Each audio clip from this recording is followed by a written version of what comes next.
24 जनवरी 1999 India के शहर चेन्नई में एक प्रोटेस्ट हो रहा था, जिस प्रोटेस्ट में पलनी नामी एक ऑटो ड्राइवर खुद को आग लगाकर अपनी जान ले लेता है।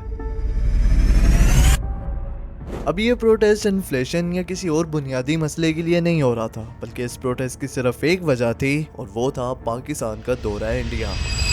As they leave home, the Pakistani team know there are many Indians determined not to make them feel welcome. Their lives have even been threatened by some fanatics.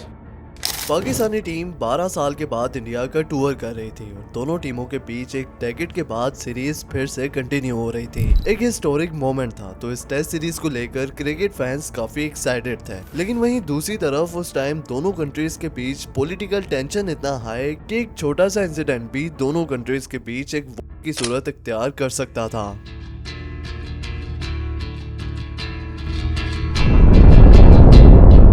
जिस टूर से पहले पाकिस्तानी प्लेयर्स की सिक्योरिटी पर सवालिया निशान खड़ा था। शिवसेना जैसी एक्सट्रीमिस्ट पार्टी पाकिस्तानी प्लेयर्स को थ्रेट्स तक दे रही थी। इस टूर को कैंसिल कर देने के लिए इंडिया में प्रोटेस्ट हो रहे थे। This is the story about the 1999 Pakistan tour of India.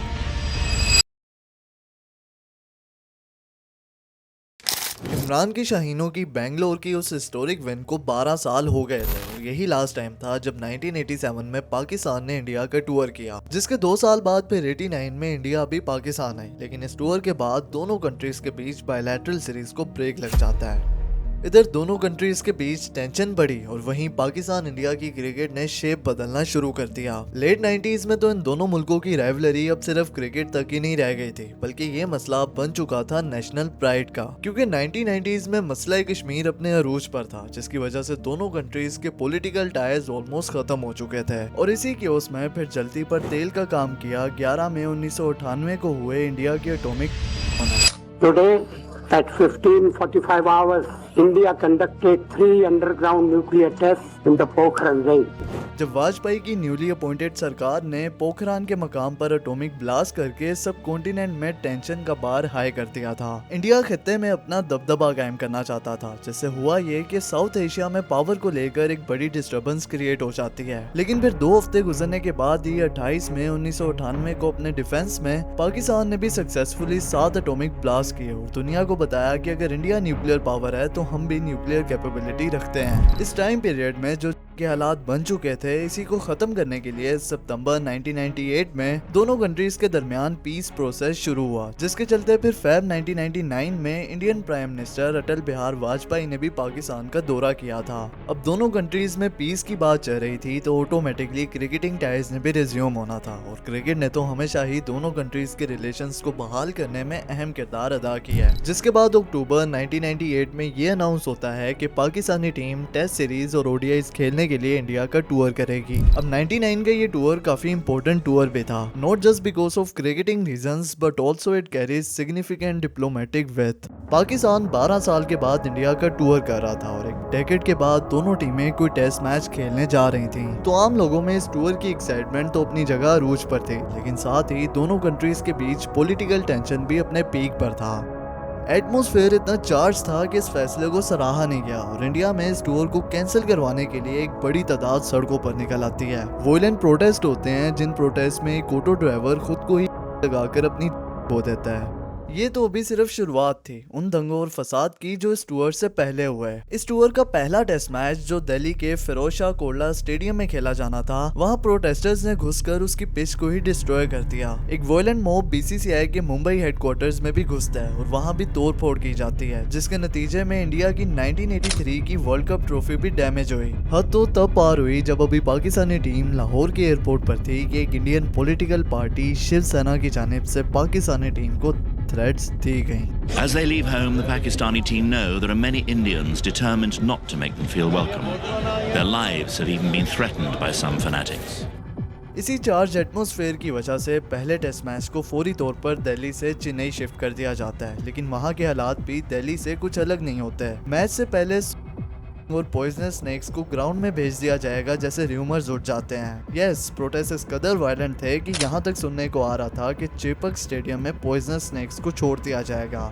Snakes and leaving it into the stadium. Now, having expressed that intention, We do not want to take any chance, you see. Well ऐसे strong reaction के बावजूद भी Pakistani team ने India का tour किया। Players को भी पता था कि हालात बेहतर नहीं है, लेकिन जब पाकिस्तानी टीम दिल्ली पहुंची तो टीम के मैनेजर शहरियार खान का कहना था कि Decision to send the team had been taken in spite of the fact there is tension and as a gesture of goodwill. We want to see cricket being played between the two countries.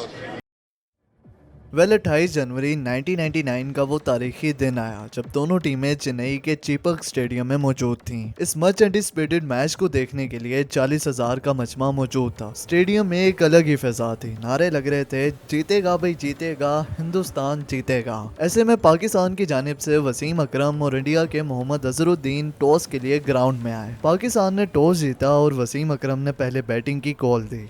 Wasim, you won the toss. What have you decided? Wicket looks quite flat. We decided to bat on this wicket.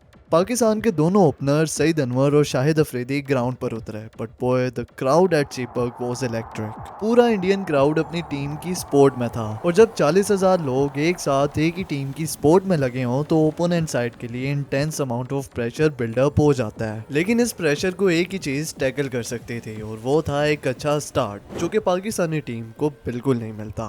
Shahid Afridi तेज खेलने के चक्कर में श्रीनाथ के हाथों out हो जाते हैं, जबकि सईद अनवर जो कि पाकिस्तान के मोस्ट स्टाइलिश बैट्समैन थे उसरा के, वो भी 24 रन्स पर अपनी विकेट खो देते हैं और पाकिस्तान 2 विकेट्स के नुकसान पर 41 रन्स बना चुका था। इंडियन बॉलर्स अर्ली कंडीशंस का फुल एडवांटेज ले रहे थे और पाकिस्तानी टीम अंडर प्रेशर आना शुरू हो गई थी, जिसके बाद मिडिल ऑर्डर में इंजमाम उल हक और एजाज अहमद ने पाकिस्तान की इनिंग को रीबिल्ड करना चाहा, लेकिन दोनों बैटर्स अनिल कुंबले का शिकार बने। पाकिस्तान 66 पर 4 विकेट्स खो चुका था और टीम डीप ट्रबल में थी। ऐसा लग रहा था कि बैटिंग लाइनअप कोलैप्स कर जाएगी, लेकिन फिर मोहम्मद यूसुफ और मोइन खान ने आकर स्कोर कार्ड को संभाला। मोहम्मद यूसुफ के स्टेडी 53 रन्स और साथ में मोइन खान की रिस्पॉन्सिबल 60 रन्स की इनिंग पाकिस्तान को फिर से ऑन ट्रैक ले आई, जिसके बाद वसीम अकरम के हैंडी 38 रन्स ने टीम का टोटल 238 कर दिया था। अब 238 का टोटल कोई इतना ज्यादा नहीं था, लेकिन इस टाइट मैच में ये इतना काफी था कि मैच को लाइव रखा जा सके।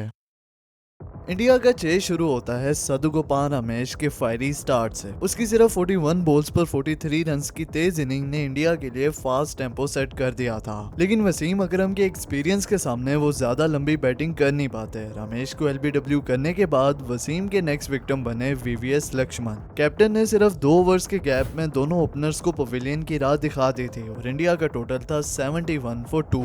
क्रीज पर अब मौजूद थे राहुल द्रविड़ और सचिन तेंदुलकर, जिनसे क्राउड की काफी उम्मीदें वाबस्ता थी। राहुल द्रविड़ तो 113 गेंदों पर 53 रन्स की उनके टाइप की एक सेंसिबल इनिंग खेल जाते हैं, लेकिन मैच चेंज हुआ जब बॉलिंग अटैक पर लाया गया सकलैन मुश्ताक को, वो यंग टैलेंटेड ऑफ स्पिनर जो इस मैच का नक्शा ही बदल देने वाला था। सकलैन मुश्ताक कोई एक नॉर्मल बॉलर नहीं थे, ही वाज मास्टर टैक्टिशियन जो अपनी एबिलिटीज से बल्लेबाजों को आउट थिंक करते थे। उनका दूसरा जो कन्वेंशनल ऑफ स्पिन डिलीवरी से बिल्कुल ऑपोजिट डायरेक्शन में टर्न होता था, कईयों के लिए तो वो एक मिस्ट्री था। इंटरनेशनल लेवल पर दूसरा को पॉपुलराइज करने वाले भी सकलैन मुश्ताक थे और उस चेन्नई टेस्ट में सकलैन ने खुलकर अपने जादू का इस्तेमाल किया जब उनकी शार्प टर्न डिलीवरी ने इंडिया के ग्रेटेस्ट बैट्समैन सचिन तेंदुलकर को डक पर आउट कर दिया। सचिन के जाने के बाद इंडिया की बैटिंग सकलैन मुश्ताक की बॉलिंग के सामने कोलैप्स कर गई। Indian captain Azharuddin pressure resist ना कर सके एंड फॉलिंग फॉर जस्ट 11, जिसके बाद गंगुली और द्रविड़ की हाफ सेंचुरीज ने इंडिया की बैटिंग को थोड़ा संभाला, लेकिन फिर सकलैन के फाइफर और साथ में शाहिद अफरीदी की लास्ट 2 विकेट्स ने इंडिया को 254 पर ऑल आउट कर दिया। 16 रन्स की ट्रेल के साथ पाकिस्तानी ओपनर्स दूसरी इनिंग्स का खाता खोलने के लिए वापस क्रीज पर आए और गोल सिर्फ एक था, एक अच्छा टारगेट सेट करके इस हाई प्रेशर मैच को जीता जाए। ये पॉजिटिव इंटेंशन मैच की पहली बॉल से ही दिखती है। शाहिद अफरीदी जो अपने एग्रेसिव प्ले स्टाइल की वजह से जाने जाते थे, वो इस बारी में डोमिनेट करने के मूड में थे। पहली बॉल से ही अफरीदी ने इंडियन बॉलिंग लाइनअप पर अटैक करना शुरू कर दिया। उनके 191 बॉल्स पर 141 runs with 23 freaking boundary boundaries was pure destruction. Afridi की एग्रेसिव बैटिंग देखकर पूरा इंडियन क्राउड साइलेंट हो चुका था। इंडियन बॉलर्स ने सईद अनवर को 7 रन पर आउट करके जो अर्ली ऑन प्रेशर डाला हुआ था उसे अफरीदी की रिलेंटलेस बैटिंग ने खत्म कर दिया। अफरीदी सिंगल हैंडेडली टीम के स्कोर कार्ड को लेकर चल रहे थे, लेकिन साथ मिडिल ऑर्डर में उन्हें सपोर्ट देने के लिए कोई भी नहीं था। इंजमाम उल हक की 50 के बाद कोई दूसरा बैट्समैन लंबी बारी नहीं खेल पाता, जिसके बाद टीम की आखिरी 5 विकेट्स तो सिर्फ 11 रन पर गिर जाती हैं और पाकिस्तान 286 पर ऑल आउट हो जाता है। डिस्पाइट लूजिंग 3 विकेट्स, पाकिस्तान की एग्रेसिव अप्रोच खासी कामयाब रही। इस इनिंग्स के टॉप बैट्समैन थे शाहिद अफरीदी, जबकि इंडिया के लिए वेंकटेश प्रसाद स्टैंड आउट बॉलर बने। लेकिन इस इनिंग के बाद ये तो क्लियर हो चुका था कि पाकिस्तान ने उस चेन्नई की पिच पर 271 का एक चैलेंजिंग टोटल खड़ा कर दिया है और मैच परफेक्टली सीजनड हो चुका था एक थ्रिलिंग फिनिश के लिए। मैच की फाइनल इनिंग सनसनीखेज होने वाली थी। पाकिस्तान के फायरी बॉलिंग अटैक के सामने इंडिया को 271 रन का चैलेंजिंग टोटल चेस करना था, जो कि बिल्कुल भी आसान नहीं होने वाला था। टारगेट चेस करने के लिए इंडियन ओपनर्स क्रीज पर आते हैं। The atmosphere at stadium was electric, लेकिन इंडियन फैंस की एक्सपेक्टेशंस जल्द ही चकनाचूर हो जाती हैं, क्योंकि in that opening spell Waqar Younis was too good for the Indian batters. वो दोनों ओपनर्स को सिर्फ 6 रन के टोटल पर चलता करते हैं और इंडियन टीम अर्ली ऑन ही ट्रबल में आ चुकी थी। लेकिन तब इंडिया के most reliable batsman of that time Rahul Dravid और सचिन तेंदुलकर इंडियन बैटिंग की कमांड अपने हाथों में लेते हैं। स्कोर कार्ड 6 से बढ़कर 44-2 पर चला जाता है और इसी टोटल के साथ मैच का तीसरा दिन कंप्लीट होता है। चौथे दिन के आते आते एक्साइटमेंट के साथ साथ टेंशन भी अपने पीक पर थी। संडे का दिन था तो लोगों का समंदर उमड़कर पाकिस्तान इंडिया का वो मैच देखने के लिए आया। इंडिया को 231 रन और चाहिए थे, जबकि पाकिस्तान को 8 मजीद विकेट्स दरकार थी। मैच का पांसा किसी और भी पलट सकता था। इंडियन क्राउड के लिए तो उनका सबसे बड़ा मसीहा with full confidence Sachin Tendulkar अभी भी क्रीज पर था, जबकि पाकिस्तान के लिए 2 Ws विद देयर एक्सपीरियंस और साथ सकलैन मुश्ताक भी अपना स्पिन वेब बिछाने के लिए तैयार थे। डे स्टार्ट हुआ तो चीजें पाकिस्तान के फेवर में थीं। पाकिस्तान को अर्ली विकेट्स मिल गईं। राहुल द्रविड़ आते साथ ही वसीम अकरम की ब्रिलियंस का शिकार हुए। वसीम अकरम की शाहकार डिलीवरी ने दीवार को गिरा दिया।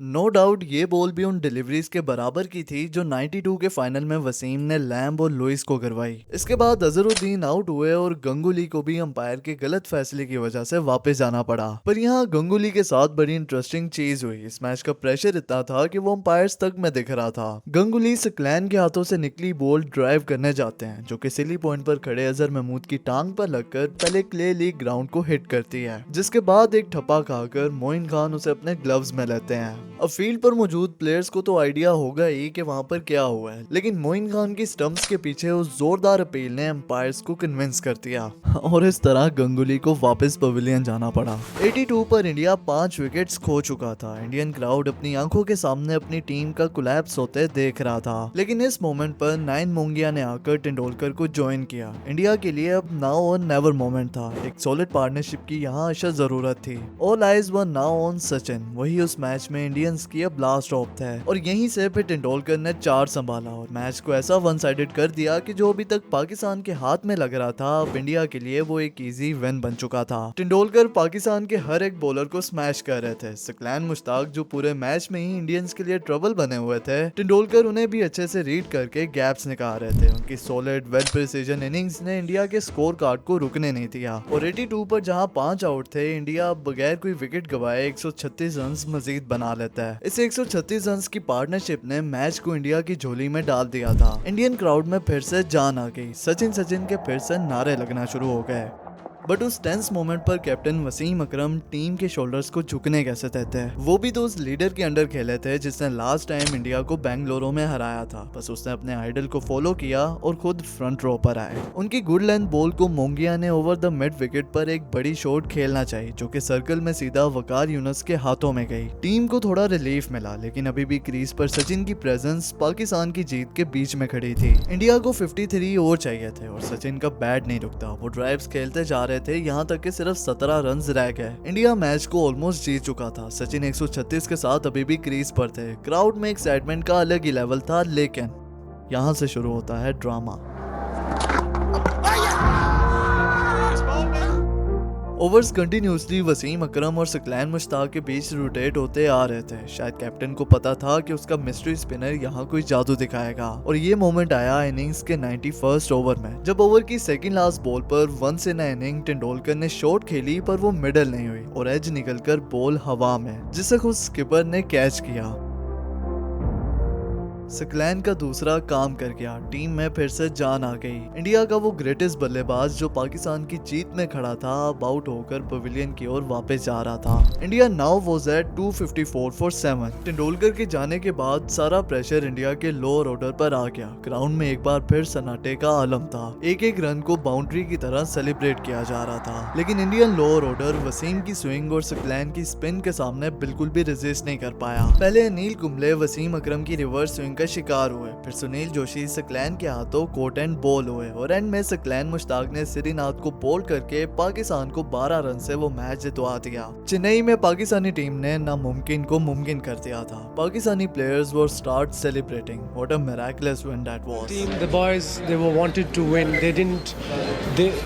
They knew that we needed one wicket. We needed Sachin to get out and we can get them, and we did.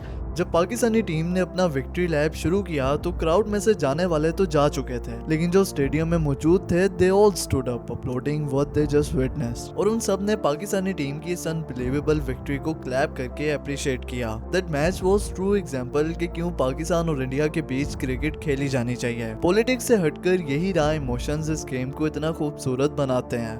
अगर आपको ये वीडियो पसंद आई तो लाइक जरूर करना और मजीद ऐसी क्रिकेट डॉक्यूमेंट्रीज देखने के लिए सब्सक्राइब भी करके जाना। अल्लाह हाफिज।